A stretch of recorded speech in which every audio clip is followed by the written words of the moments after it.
11장. 예수께서 12 제자에게 명하시기를 마치시고 이에 그들의 여러 동네에서 가르치시며 전도하시려고 거기를 떠나가시니라. 요한이 옥에서 그리스도께서 하신 일을 듣고 제자들을 보내어 예수께 여짜오되 오실 그이가 당신이 오니까 우리가 다른 일을 기다리오리이까. 예수께서 대답하여 이르시되 너희가 가서 듣고 보는 것을 요한에게 알리되 맹인이 보며 못 걷는 사람이 걸으며 나병 환자가 깨끗함을 받으며 못 듣는 자가 들으며 죽은 자가 살아나며 가난한 자에게 복음이 전파된다 하라. 누구든지 나로 말미암아 실족하지 아니한 자는 복이 있도다 하시니라. 그들이 떠나매 예수께서 무리에게 요한에 대하여 말씀하시되 너희가 무엇을 보려고 광야에 나갔더냐? 바람에 흔들리는 갈대냐? 그러면 너희가 무엇을 보려고 나갔더냐? 부드러운 옷 입은 사람이냐? 부드러운 옷을 입은 사람들은 왕궁에 있느니라. 그러면 너희가 어찌하여 나갔더냐? 선지자를 보기 위함이었더냐? 옳다. 내가 너희에게 이르노니 선지자보다 더 나은 자니라. 기록된 바 보라, 내가 내 사자를 내 앞에 보내노니 그가 내 길을 내 앞에 준비하리라 하신 것이 이 사람에 대한 말씀이니라. 내가 진실로 너희에게 말하노니 여자가 낳은 자 중에 세례 요한보다 큰 이가 일어남이 없도다. 그러나 천국에서는 극히 작은 자라도 그보다 크니라. 세례 요한의 때부터 지금까지 천국은 침노를 당하나니 침노하는 자는 빼앗느니라. 모든 선지자와 율법이 예언한 것은 요한까지니 만일 너희가 즐겨 받을진대 오리라 한 엘리야가 곧 이 사람이니라. 귀 있는 자는 들을지어다. 이 세대를 무엇으로 비유할까?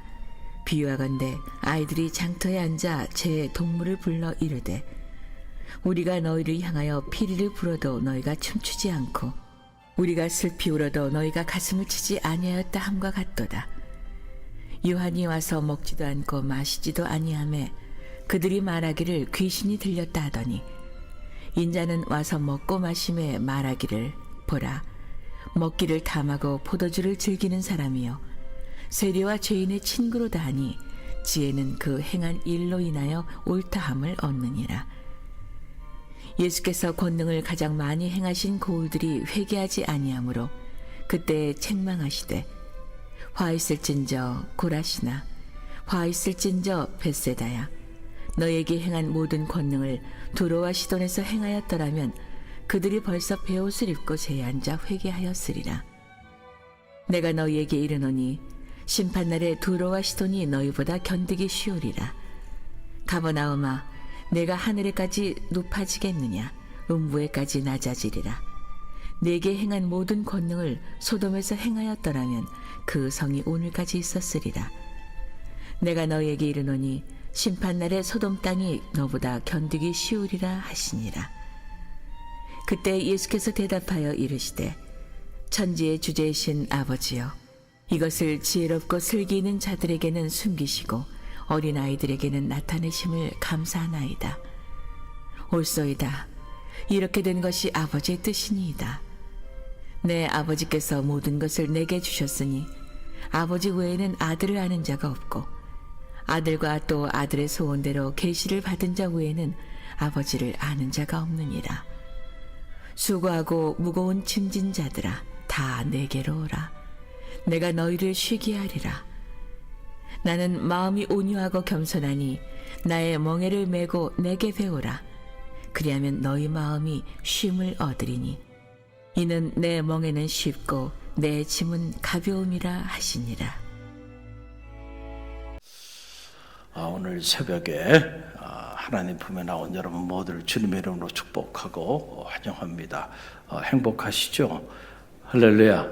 예, 우리가 하나님 품에 나와서 특별히 주님의 말씀을 묵상하고 우리가 한날의 삶을 시작하면서 첫 일성으로 우리의 목소리 소리를 내서 주님의 말씀을 성독한다고 하는 것은 큰 축복입니다. 이 축복이 여러분 주님 부르시는 그날까지 여러분 가운데 빼앗기지 않는 은혜가 있게 되기를 간절히 바랍니다. 오늘도 하늘에 물리는 하늘의 문이 열리는 축복의 한 날이 될 줄로 믿습니다. 오늘 이 마태복음 11장 말씀, 참 귀한 말씀이 이곳에 나오고 있어요. 우리가 이 복음서를 묵상하는 일은 참 중요해요. 왜냐하면은 예수님의 생애와 그분의 사역, 그분의 메시지를 그대로 우리에게 여과없이 보여주고 있기 때문에, 그래서 신약 성경 전체를 본다고 한다면 이 사복음서가 가장 중요한 거죠. 그리고 이 복음의 핵심이 되는 예수님의 생애와 그의 사역을 경험했던 사도들의 이야기가 그 다음에 이렇게 나오는 거예요. 바울 서신이라고 하는 것이 신약 성서의 3분의 2가 바울 서신인데, 사도 바울이 만났던 주님, 사도 바울이 체험했던 그 역사, 그리고 사도 바울이 자신이 경험하고 체험했던 주님에 대한 그 간증들을 자기 혼자만 가두고 있지 않고 목숨을 걸고 만나는 모든 이들에게 파송받은 자로 사명을 감당하는 그의 선교 이야기, 그게 신약성서의 3분의 2예요. 그리고 맨 마지막에 나오는 책이 무슨 책이에요? 요한계시록. 그런데 요한계시록은 제가 지금 책을 쓰고 있지만 요한계시록에 대해서 우리가 관심을 많이 못 갖고 있는데 참 안타까운 일이죠. 이 사복음서, 주님의 생애와 사역 그리고 메시지를 기록한 거라고 한다면 요한계시록 역시 똑같습니다. 그 요한계시록의 문을 열면서 이는 예수 그리스도의 계시라. 그러니까 예수 그리스도께서 직접 밤모섬에 유배되어 있는 사도 요한에게 말씀하여 주신 말씀이에요.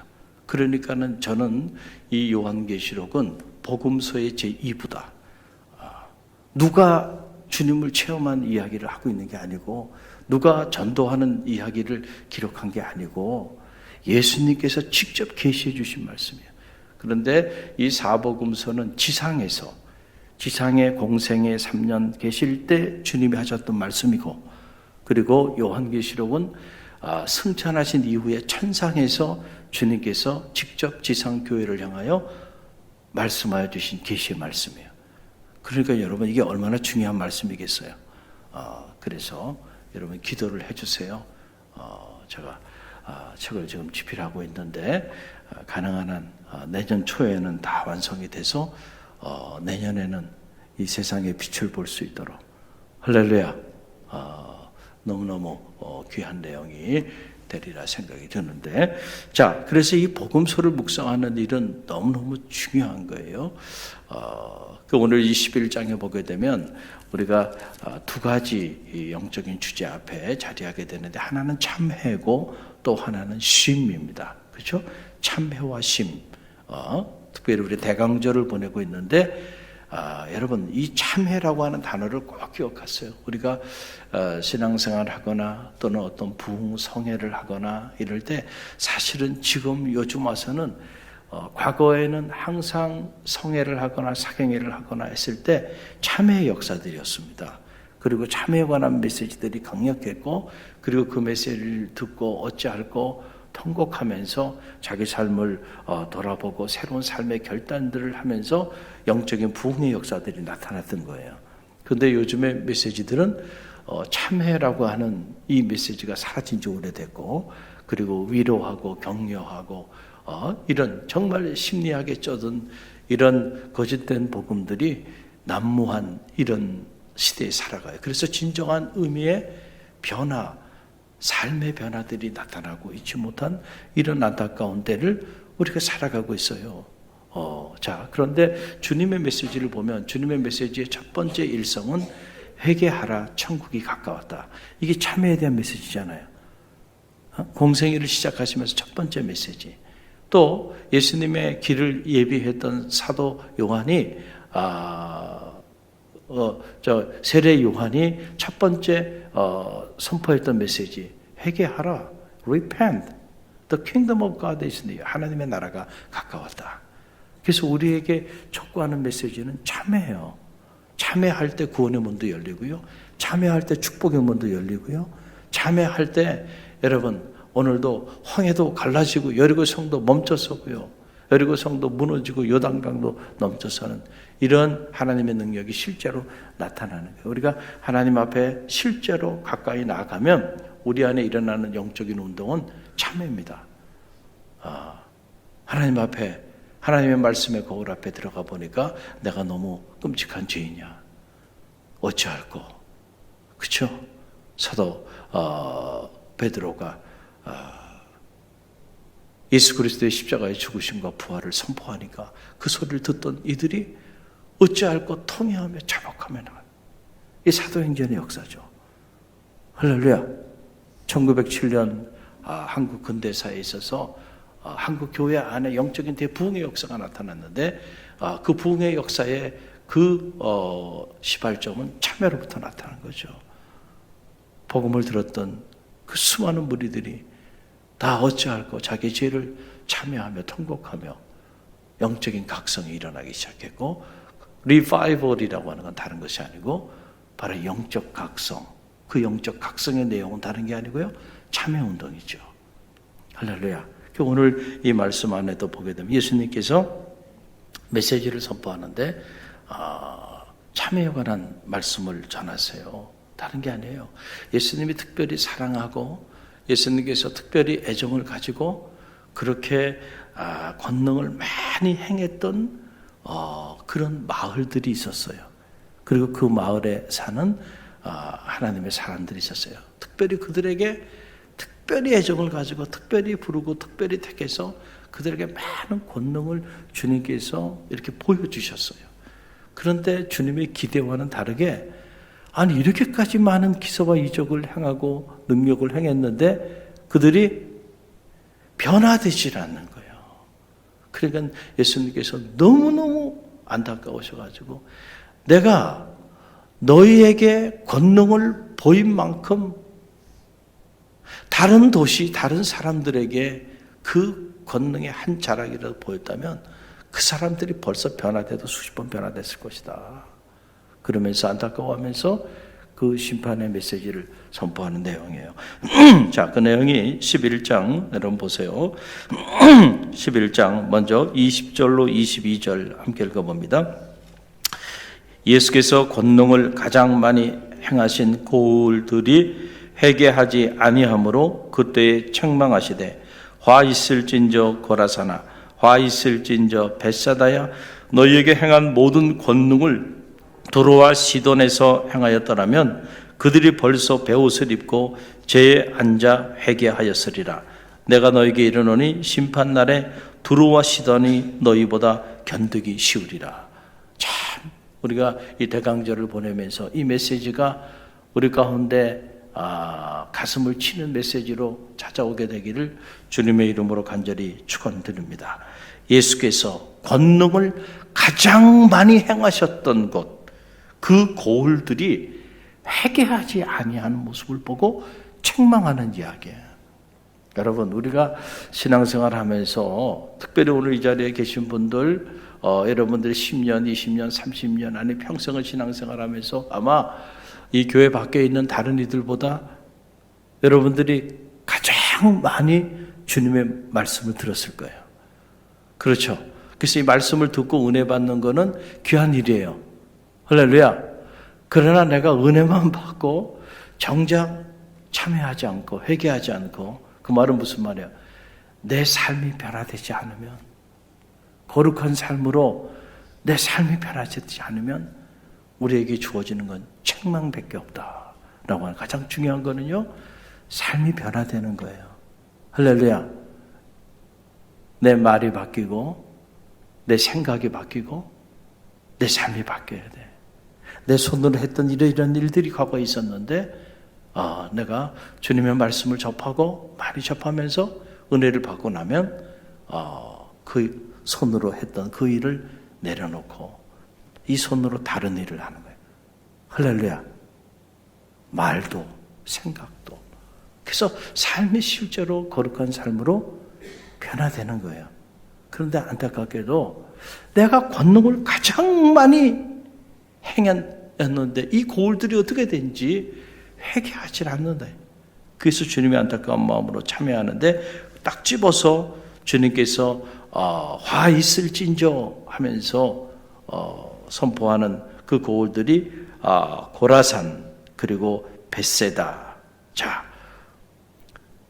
내가 너희에게 이렇게 많은 권능을 행하고 이렇게 많은 기사와 이적을 행하고 이렇게 많은 메시지를 선포했는데 야, 너희들이 어떻게 이렇게 변하지 않을 수가 있겠느냐. 차라리 내가 이 모든 권능을 두로와 시돈에게 행하였더라면 그들이 벌써 베옷을 입고 제에 앉아 회개하였으리라. 두로와 시돈보다 못하다라고 하는 거예요. 하나님 알지 못하는 이 이방 사람들 그 두로와 시돈에게 행했다라고 하면 그 사람들은 벌써 베옷을 입고 참회하며 통곡하며 벗었을 거다. 마지막 심판의 날에 너희가 어떻게 되리래요? 두로와 시돈이 너희보다 견디기 쉬우리라. 그러니까 두로와 시돈에는 하나님의 그 심판이 가볍게 임하게 되겠지만은 그러나 너희에게는 더 무섭게 임하게 될 것이다. 참 이런 메시지들은 우리에게 이미 주의 길을 걸어가고 있는 우리 교회와 성도들에게 더 큰 영적 각성을 주는 그런 메시지죠. 할렐루야. 무겁게 받아들여야 돼요. 또 여기서 멈추지 않고 주님께서 반복적인 패러다임을 가지고 말씀하시는데 이제 가버나움에 대한 얘기를 하는 거예요. 가버나움아 23절 24절 함께 읽어봅니다. 가버나움아 내가 하늘에까지 높아지겠느냐 음부에까지 낮아지리라. 내게 행한 모든 권능을 소돔에게 행하였더라면 그 성이 오늘까지 있었으리라. 내가 너에게 이르노니 심판날에 소돔 땅이 너희보다 견디기 쉬우리라 하시니라. 아멘. 이제는 가버나움에 대한 얘기를 하는 거예요. 가버나움아 내가 하늘에까지 높아지겠느냐. 이게 무슨 말이에요? 가버나움에 주님께서 그 많은 능력을 행하시고 하늘의 길을 가르쳐 주셨는데 어떻게 된 게 그들은 역주행하는 거죠. 자, 가버나움 사람들이 교만해져. 어떻게 된 거지? 점점 교만해지는 거예요. 여러분 우리가 신앙생활에도요. 성도로 처음에 세가적으로 왔을 때 겸손합니다. 누구나. 집사님이 되고 권사님이 되고 장로님이 되고 점점 더 겸손해져야 되는데 점점 더 교만해져요. 성직자가 됐어. 더 교만해져요. 점점 교만해져요. 어찌된 일이냐. 나는 점점 더 섬김 더 낮은 곳으로 낮은 것을 가리켰는데 어떻게 너희는 점점 더 높아지게 하늘에까지 높아지겠느냐? 저 음부에까지 낮아지리라. 할렐루야. 우리가 높아지고자 하면 낮아져요. 그러나 낮아지고자 하면 높아지게 되는 역사가 나타나게 될 줄로 믿습니다. 할렐루야.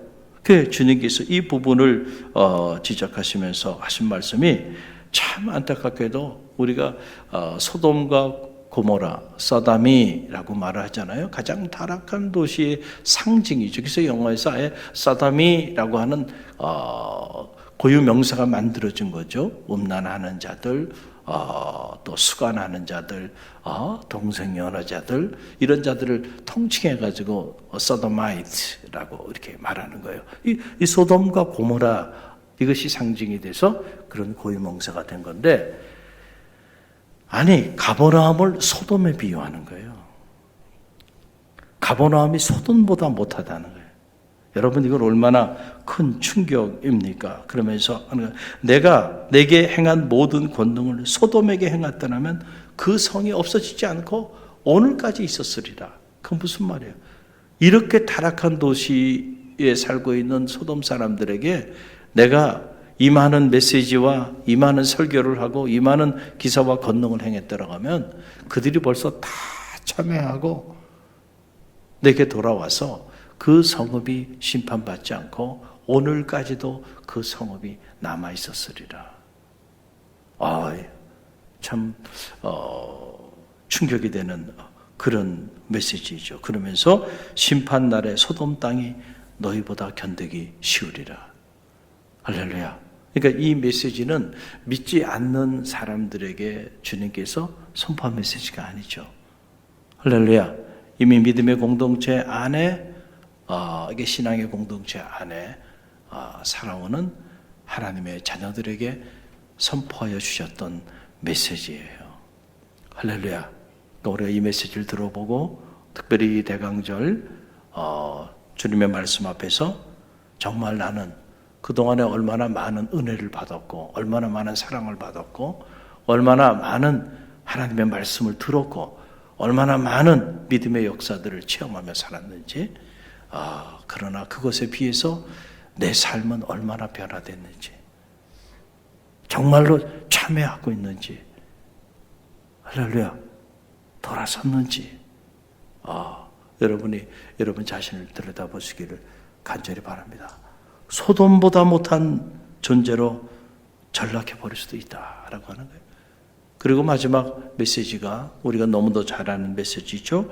28절로 30절 함께 읽어봅니다. 수고하고 무거운 짐진 자들아 다 내게로 오라. 내가 너희를 쉬게 하리라. 나는 마음이 온유하고 겸손하니 나의 멍에를 메고 내게 배우라. 그리하면 너희 마음이 쉼을 얻으리니 이는 내 멍에는 쉽고 내 짐은 가벼움이니라 하시니라. 아멘. 수고하고 무거운 짐진 자들아 다 내게로 오라는 거예요. 자, 이 메시지는 이 참회에 관한 메시지 다음에 나온 메시지예요. 그런데 우리는 이 참회에 대한 메시지는 가로쳐버려. 이건 부담스럽잖아요.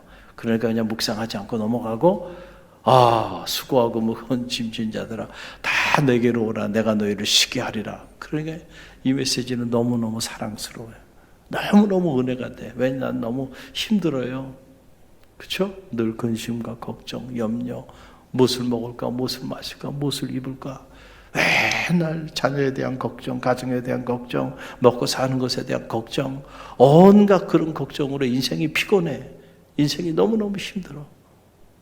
그런데 주님의 말씀을 묵상해 보면 그런 우리가 이 땅의 삶을 살아가면서 그렇게 자녀의 문제, 가정의 문제, 경제의 문제, 건강의 문제, 이런 먹고 사는 이런 모든 문제 때문에 힘들고 어려운 시간들을 보내고 있는데, 사실 근본적으로 이런 문제들로부터 자유로워질 수 있는 방법은 돌아오는 거예요. 정말로 주님께로.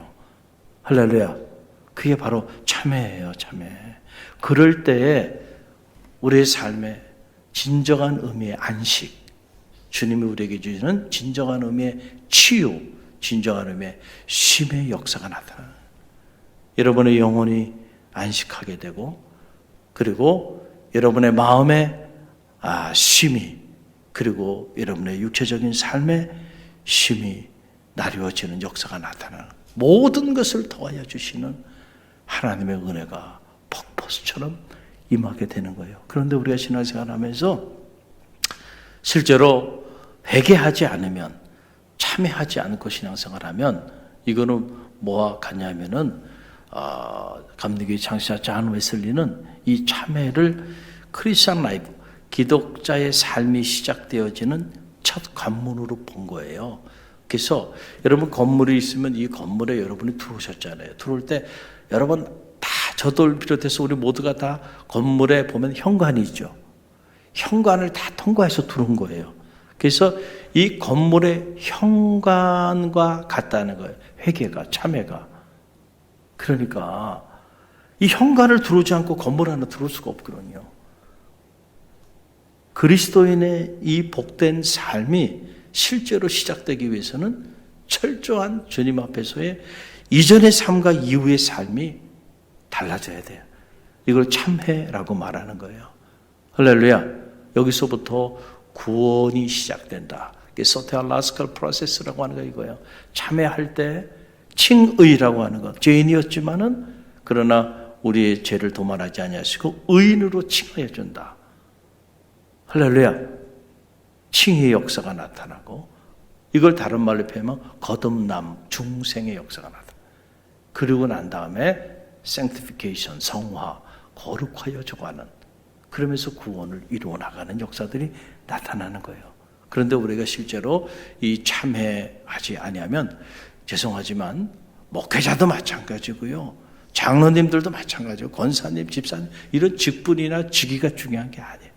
주님 앞에 섰을 때 너는 교회 지도자였으니까 너는 교회 감독이었고 감독회장이었고 무슨 감사였고 너는 담임 목사였고 그러니까 너는 천국의 반열에 아니라니까요.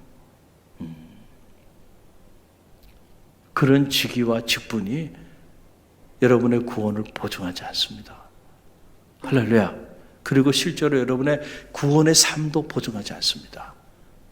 정말로 중요한 것은 우리가 하나님 앞에서 변화되어지는 거예요. 할렐루야. 그리스도인이 되기 이전에 여러분의 삶과 그리스도인이 된 이후에 여러분의 삶에 변화가 있게 되기를 간절히 바랍니다. 할렐루야. 거룩한 변화. 그 변화가 여러분의 구원을 보증할 거예요. 그래서 나무는 그 열매를 보고 안다. 그 열매를 보면 이 나무가 어떤 나무인지 다 드러나게 돼 있다라고 하는 거예요. 쉼을 얻으리라. 여러분 참여할 때 진정한 의미의 하늘의 안식이 우리 가운데 임하게 되는 축복 나뉘어질 줄로 믿습니다. 그래서 우리가 2024년도에는 한번 따라해보세요. 하나님을 가까이 하라. 우리 영적 주제예요. 하나님을 가까이 하라. 그래서 우리가 더 복음의 본질로 들어가서 정말로 우리가 하나님을 가까이 할 때 하늘의 복이 임하는 거예요. 그래서 정말로 하나님을 가까이 하는 그런 2024년이 돼서 2024년엔 정말 지금까지 경험하지 못했던 놀라운 역사들이 갈릴리 교회를 통하여 나타나고 여러분의 삶과 여러분의 자녀와 가정을 통해 나타나게 될 줄로 믿습니다. 하나님을 가까이 하라. 하나님을 가까이 할 때 변화가 나타나게 돼요. 왜 이들이 참여하지 못했을까? 그렇게 권능을 행하는 주님의 역사를 체험하고도 실제로 그들은 하나님을 가까이 하지 않았다는 거예요. 말씀은 많이 들었고 기사와 이적도 많이 체험했지만 실제로는 하나님을 가까이 하는 삶을 살지 않았어요. 그래서 아무런 역사가 나타나지 않은 거예요. 실제로 하나님을 가까이 하는 성도들이 되시길 간절히 바랍니다. 그러면 삶이 바뀌게 돼 있어요. 오늘 주신 말씀 붙잡고 우리가 기도하며